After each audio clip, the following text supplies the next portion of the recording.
You guys are gonna hear Marianne Johansson's review of it, and then you're gonna wonder why I am teaching her things. You'll understand once this starts.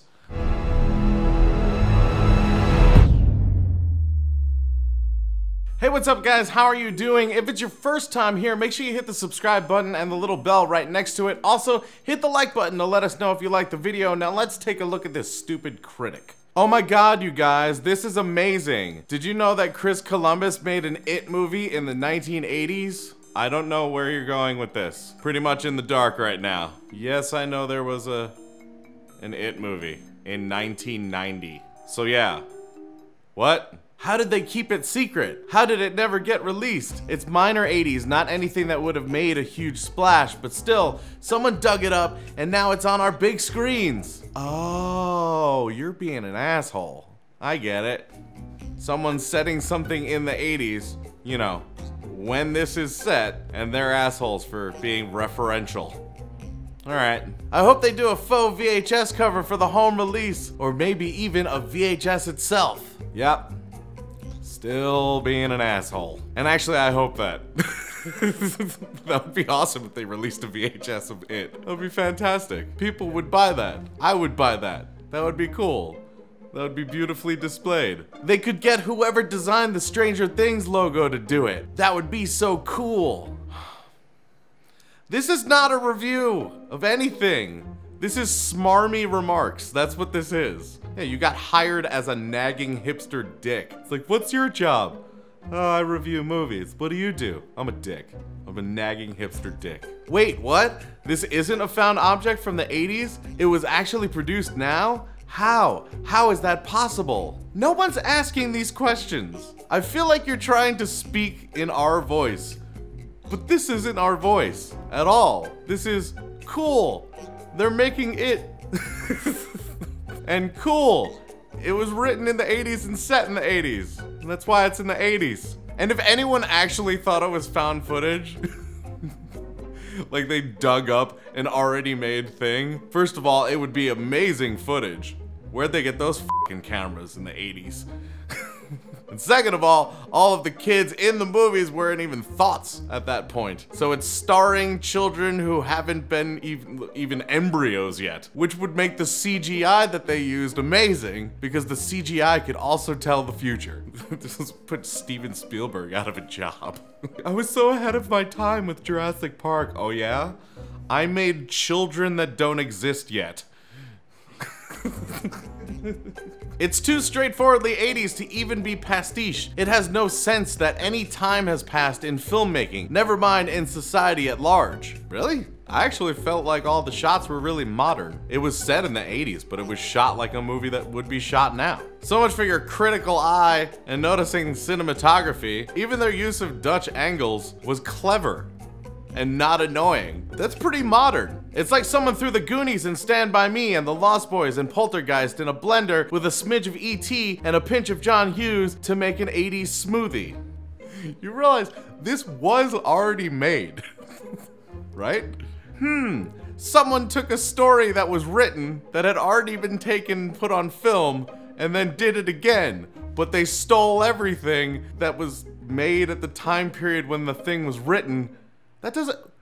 What? Surely this is a movie intended to capitalize on the popularity of those movies. Yeah, of course. It's capitalizing on the popularity of nostalgia, capitalizing on the popularity of Stephen King, capitalizing on the popularity of horror. Of course it is. On the surprisingness of them when they were new, not to smush a mess of old hat 80ness into a ball of retro mush, all the flavors running together till you're not even sure if you're actually watching one of those old movies. I would like to inform you that we are 37 years beyond the 80s, beyond 1980. At this point, if you make a movie set in the 80s, it's a period piece. If you were to get mad about something set in the 80s, looking like the 80s, and being reminiscent of 80s movies, then you should get mad about Emma and Sense and Sensibility and anything medieval. Just get mad about Beyond the Sea. Man, Amadeus and Immortal Beloved are bullshit.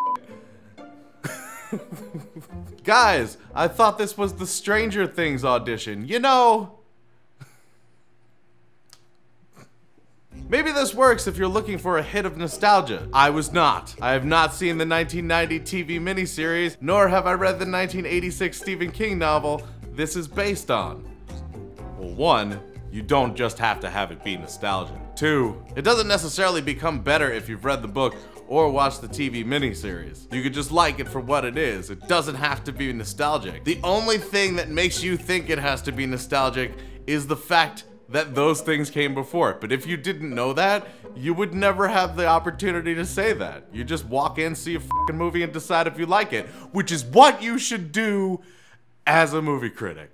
I am a huge fan of King's work and have read a lot of his books, but this one passed me by, so I wasn't looking to recapture anything from the past. I'm gonna be perfectly honest, if you're a huge fan of Stephen King, to not have read it or seen the miniseries is weird. I'm a huge fan of the Harry Potter books, but somehow I skipped the Goblet of Fire and that 7th one.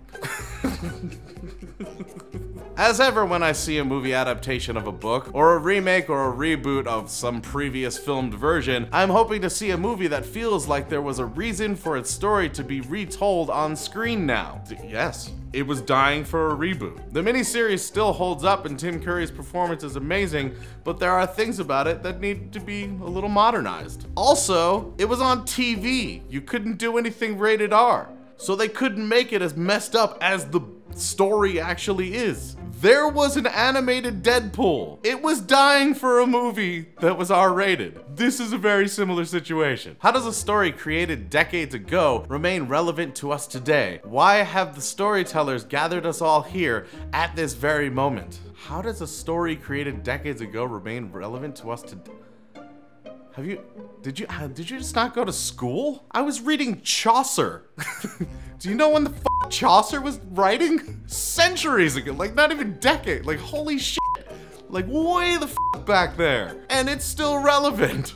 We read Shakespeare. Shakespeare! That's not like a few decades ago, like how is this still relevant? That's like, holy, oh my god. I feel like you didn't skip reading it. I feel like you skipped school way too fucking much.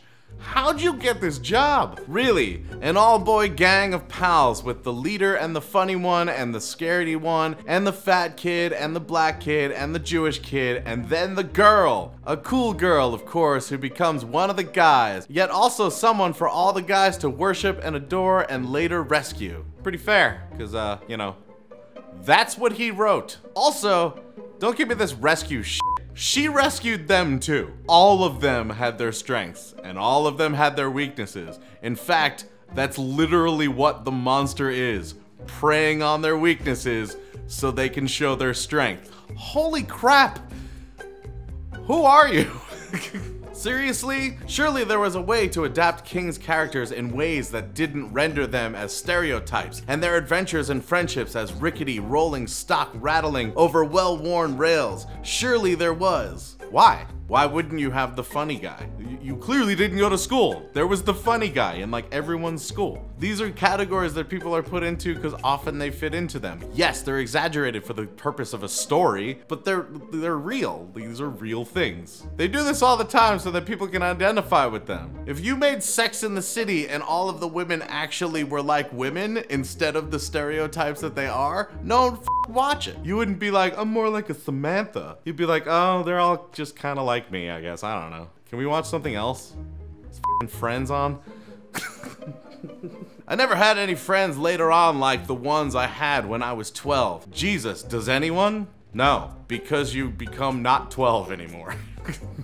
If your friend is the same, it's like, dude, why are you still riding that shitty bike and not working, man? Get a fucking job. Not much that happens builds on anything else. There's no sense of momentum to it. It's just a series of unfortunate events in the small town of Derry, Maine, one of King's fictional locales that are arbitrary and unconnected. Just some unfortunate stuff, you know? Like a clown that's terrorizing everyone and stealing children, and they go missing and people are dying and losing limbs and you know, it's really unfortunate.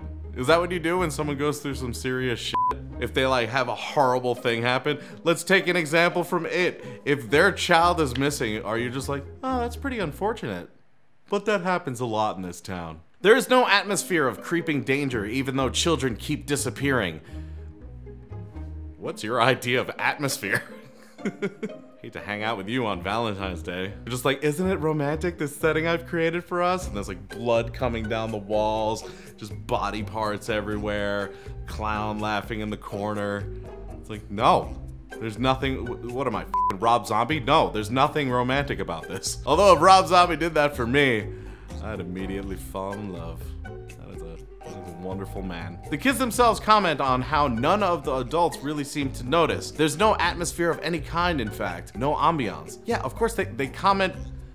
There's a blood-filled room and the adults don't notice it and they do. That's terrifying. That's atmosphere. I don't understand. How do you not understand atmosphere? Let's go somewhere nice. McDonald's has some great atmosphere. This town should feel under siege, and instead of something ominous in the lack of that, it merely comes across as a lazy oversight on the film's part. I don't get it. Children are disappearing, people are scared and upset. They're putting up signs because people are missing. They even put up a missing sign over another missing sign and comment on the fact that now that this person's missing, they've completely forgotten about the other person, which is a comment and a reflection on humanity. I don't need, why am I teaching you English lit? A psychologically incisive version of this story might make us understand that ordinary teenage bullies and mundane abusive parents and hellspawn demons, or whatever the heck Pennywise is supposed to be, it's not explored, are on the same spectrum of horrors for young people, metaphors for adolescence and confronting the adult world, and this is exactly what this story does. That's what this movie does. It goes to scary clown crazy shit, family f***ed up, scary clowns crazy shit, bully's an asshole. Like it goes, why am I teaching you? You shouldn't have to teach a person who's reviewing movies how to watch them. That's weird.